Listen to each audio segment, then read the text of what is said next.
മോഹൻലാൽ എന്ന ബ്രാൻഡ്, മമ്മൂട്ടി എന്ന നടൻ, ഇതൊരു ഫാൻ ഫൈറ്റിന് വേണ്ടി ചെയ്യുന്നൊരു വീഡിയോ ഒന്നുമല്ല, ഇത് സത്യമായ കാര്യമാണ്.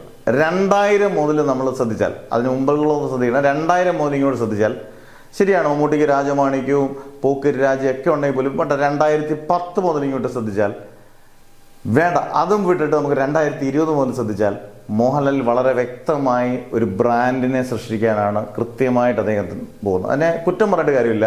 മോഹൻലാൽ ഇപ്പോൾ അടുപ്പിച്ചൊരു 6 കൊല്ലം ഫ്ലോപ്പ് ഉണ്ടെങ്കിൽ ഒരു പടം മതി, അത് ഒരു ആവറേജ് സാധനം ഉണ്ടെങ്കിൽ ഇടിച്ചു കുത്തി ആൾക്കാർ കയറുമെന്ന് പറയുന്നത് അദ്ദേഹത്തിൻ്റെ ബ്രാൻഡ് വാല്യൂ തന്നെയാണ്. അതിനി എത്ര ഫാൻസ് അങ്ങോട്ടും ഇങ്ങോട്ടും പറഞ്ഞാലും ബ്രാൻഡ് മൂല്യം ഉള്ള നടൻ തന്നെയാണ് മോഹൻലാൽ. പ്രത്യേകിച്ചും കേരളത്തിലെ ആബാലവൃദ്ധ ജനങ്ങൾ മോഹൻലാലിൻ്റെ ഒരു പടം ഉണ്ടെങ്കിൽ അത് 90 വയസ്സുള്ള അപ്പൂപ്പനും അമ്മൂമ്മ എല്ലാവരും ഇറങ്ങി സിനിമ കാണും എന്നുള്ളത് സത്യം തന്നെയാണ്. ഇത് അങ്ങോട്ടും ഇങ്ങോട്ടും അടിച്ചിട്ട് ഫാൻസുകാർ ഫൈറ്റ് ചെയ്തിട്ടൊന്നും ഒരു കാര്യമില്ല, ഇത് സത്യമായ കാര്യമാണ്. തുടരും ഗംഭീര സിനിമയായപ്പം അതിഗംഭീര വിജയം നേടി. ഒരുപക്ഷെ മമ്മൂട്ടി തുടരിനകത്ത് അഭിനയിച്ചെങ്കിൽ ഒരുപക്ഷെ 240 കോടിയൊന്നും നേടത്തില്ല എന്നുള്ളത് കൺഫേം ആയിട്ട് പറയാം. അന്നേരം മോഹൻലാലിനെ ഒരു ബ്രാൻഡാക്കി, അന്നേരം നമുക്ക് നഷ്ടപ്പെടുന്ന മോഹൻലാലിൻ്റെ അഭിനയ സാധ്യതയുള്ള സിനിമകളോടാണ് എന്നുള്ളതാണ് സത്യം. മോഹൻലാൽ അതിനോട് കൂടുതൽ ഇനിയുള്ള വർഷങ്ങളായാലും മോഹൻലാൽ അങ്ങനെയുള്ള സിനിമകൾ സെലക്ട് ചെയ്യുന്നില്ല. മമ്മൂട്ടി നേരെ തിരിച്ചാണ്.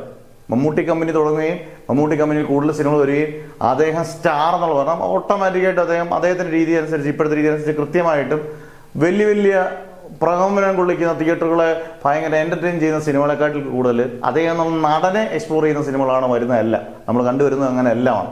അടുത്ത അടൂർ ഗോപാലകൃഷ്ണൻ്റെ ചിത്രം, പിന്നെ 2 എൻ്റർടൈനർ വരുന്നത്, അത് എങ്ങനെയാണെന്നുള്ളത് നമുക്കറിയത്തില്ല. അതും ഈ 100 കോടി എനിക്ക് ലക്ഷ്യമില്ല, എനിക്ക് നല്ല പടം ചെയ്താൽ മതി, പുത്രനായിട്ടുള്ള ഡയറക്ടേഴ്സിനെ കൊടുക്കാം. നിതീഷ് സഹദേവൻ്റെയും ഖാലിദ് റഹ്മാൻ്റെയും ഗംഭീര പ്രൊജക്റ്റുകളാണ്. പക്ഷേ അടൂർ ഗോപാലകൃഷ്ണൻ്റെ പടം വ്യത്യസ്തമായ പടമാണ്, ഇതുവരെ കാണാത്ത ജോണറിൻ്റെ പടമാണ്. അടൂർ ഗോപാലകൃഷ്ണൻ ആരും പ്രതീക്ഷിക്കാത്ത സിനിമയാണ്. മമ്മൂട്ടി എന്ന നടനെ എക്സ്പ്ലോർ ചെയ്യുക, കളങ്കാവലും ബ്രഹ്മയുഗവും പുഴുവോ റോഷാക്കോ ആരും ചെയ്യാത്തത് എനിക്ക് ചെയ്യണമെന്നുള്ള ആർത്തിയോടുകൂടി ചെയ്യുന്ന ഒരാൾ. രണ്ടുപേരും 2 ധ്രുവങ്ങളിലൂടെ ശരിക്കും സഞ്ചരിക്കുകയാണ്. അതുകൊണ്ട് മമ്മൂട്ടി എന്നും പുത്രനായിട്ടുള്ള നടന വൈഭവം തെളിയിക്കുകയും മോഹൻലാൽ ഒരു ബ്രാൻഡായി നിലനിർത്താൻ ആഗ്രഹിക്കുന്നതാണ് എനിക്ക് തോന്നുന്നത്. ഇനി ഇവർ വ്യത്യാസമില്ല, കാരണം ഇവർ ചെയ്തു കൂട്ടിയ കഥാപാത്രങ്ങളൊക്കെ ഇഷ്ടം പോലെ ഉണ്ട്. ഒരു 100 കൊല്ലോ 200 കൊല്ലോ അല്ലെങ്കിൽ ആയുസ് വരെ നമുക്ക് ഓർത്തിരിക്കാൻ.